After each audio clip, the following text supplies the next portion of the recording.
So I believe this is the word of the Lord to hope. You are tempted to say you are alone in the house of prayer, that you are too small to be sustained long term.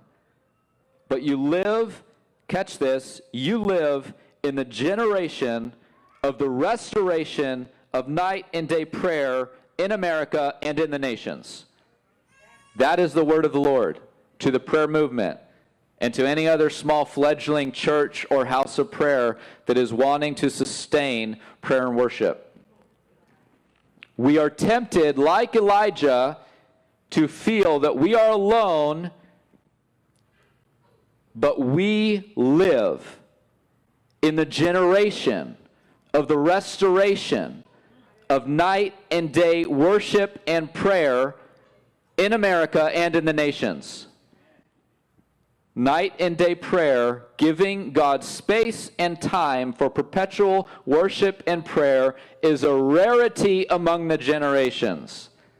And you have been chosen by the Lord to live in the generation of the restoration of night and day prayer in the earth.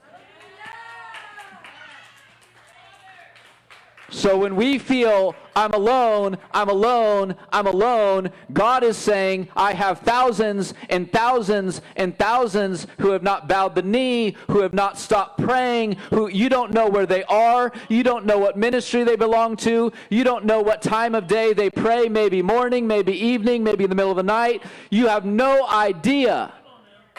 You feel so alone. And God says, you live in the generation of the restoration of night and day prayer. But in the big picture, God has restored and is restoring the perpetual worship of God in the earth, in our generation.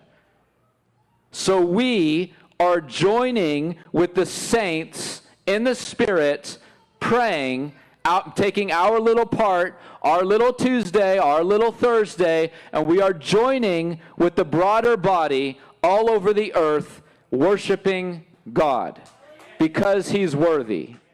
We speak peace, peace, peace in the midst of the storm. Peace, peace.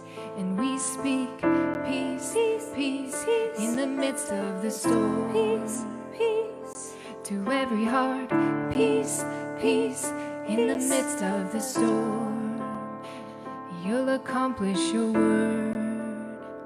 You'll accomplish your word.